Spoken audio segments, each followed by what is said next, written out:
Bismillahirrahmanirrahim. Assalamualaikum warahmatullahi wabarakatuh.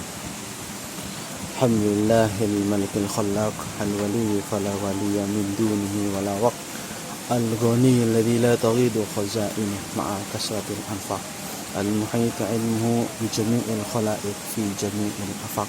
Subhanahu wa ta'ala min ilahin 'ala al-arshi istawa wa 'ala mulkihi tawakkala munaji lahu musa. Asyhadu an la ilaha illallah wahdah la syarika lah, la didda wa la nidda wa la munasya wa la musab. Asyhadu anna sayyidina Muhammadan abduhu wa rasuluh la nabiyya ba'dah. Qala Allah ta'ala fil Qur'anil azim, a'udzu billahi minash shaitanir rajim. Bismillahirrahmanirrahim. Ya ayyuhalladzina amanu taqullaha haqqa tuqatih wa la tamutunna illa wa antum muslimun. وقال النبي صلى الله عليه وسلم إنما بعثت لأتمم مكارم الأخلاق. Sadaqallahul azim wa sadaqan Nabi sallallahu alaihi wasallam. Para pendengar RRI Pro 1 Mataram yang insyaallah sama-sama dimuliakan oleh Allah Subhanahu wa taala. Marilah kita senantiasa bersyukur atas nikmat yang tiada henti-hentinya dari Allah Subhanahu wa taala yang diberikan kepada kita setiap hari, setiap detik, hingga sampai pada kesempatan ini Allah masih berikan kesehatan, kenikmatan yang luar biasa, terutama nikmat iman dan nikmat Islam. Karena tidak semua nikmat tersebut bisa dirasakan oleh orang lain. Maka bagi kita yang terus merasakannya, senantiasa kita bersyukur kepada Allah Subhanahu wa taala. Salawat dan salam kita haturkan kepada baginda Nabi Muhammad sallallahu alaihi wasallam, para sahabat, keluarga dan para pengikut beliau hingga akhir zaman. Baik, pada kesempatan malam hari ini saya akan membawakan satu cerita sedikit terkait dengan akhlak Nabi Shallallahu Alaihi Wasallam. Yaitu pada suatu hari di Madinah, Nabi Shallallahu Alaihi Wasallam sedang duduk-duduk bersama para sahabatnya di Masjid Nabawi. Kemudian datang seorang laki-laki Badui yang mau datang ke Nabi SAW. Dan karena ketidaktahuannya, orang laki-laki Badui ini dia mau buang air kecil. Karena belum tahu adab, belum tahu ilmunya, hanya orang Badui ini langsung pipis atau buang air kecil di salah satu tiang dari Masjid Nabawi. Akhirnya dilihat para sahabat waktu itu, termasuk Umar bin Khattab, Abu Bakar, Ali, dan sahabat-sahabat yang lain, sampai mau memukul orang Badui tersebut. Marah mereka, kenapa kamu kencing di sini? Cuman satu yang tidak marah pada waktu itu, yaitu baginda Nabi SAW. Kemudian Nabi melarang para sahabat waktu itu, biarkan dia menyelesaikan buang air kecilnya. Setelah orang Badui itu selesai, kemudian para sahabat diminta oleh Nabi untuk mengambil air dan menyiram sisa air kencing dari orang Badui tersebut. Ini para sahabat sudah orang Badui ini bikin kesal gitu ya. Kemudian dia disuruh sama Nabi untuk menyiram air kencingnya juga, karena mereka marah, kesal sama orang Badui ini. Biarkan dia, kata Nabi SAW, siram air kencingnya. Kemudian orang Badui itu mengatakan, berdoa langsung orang Badui ini, ya Allah, berilah rahmat dan keberkahan untuk saya dan untuk Muhammad saja, dibilang gitu ya.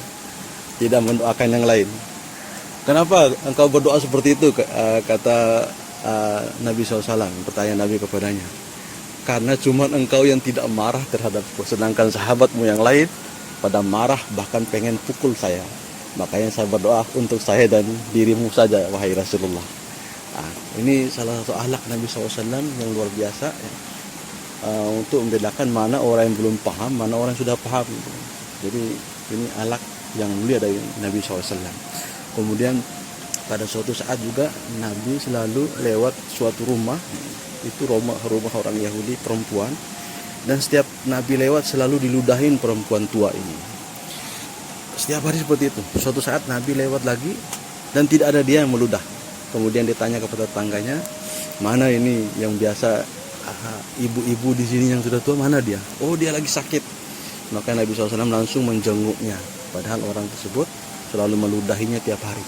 Dikatain kamu gila, dikatain kamu tukang sihir dan sebagainya. Setiap setelah Nabi masuk ke rumahnya, Nabi menyampaikan salam kepadanya, dan orang ibu-ibu ini kaget. Ternyata yang datang pertama kali menjenguk dia sakit adalah Nabi Muhammad SAW. Wahai Muhammad, kenapa engkau menjengukku? Sedangkan keluargaku, sedangkan teman-temanku, tetangga-tetanggaku, tidak ada yang jenguk saya satupun. Dan orang yang pertama menjenguk saya adalah engkau. Kenapa? Padahal aku selalu meludahi kamu setiap hari. Apa kata Nabi SAW? Itu tidak ada masalah bagi saya. Karena saya tetap mencintai siapapun orang itu. Bisa saja melakukan itu karena belum tahu. Itu kata Nabi SAW. Akhirnya pada saat itu juga perempuan ini mengucapkan asyhadu an la ilaha illallah wa anna muhammadar rasulullah. Itu perempuan Yahudi. Jadi seperti itulah akhlak Nabi SAW terhadap orang-orang yang membencinya. Jadi seperti itu. Kemudian pada suatu saat di Masjid Nabawi ada lagi sholat berjamaah. Para sahabat lagi sholat berjamaah sama Nabi SAW, ada bau kentut, ya. Ada bau kentut.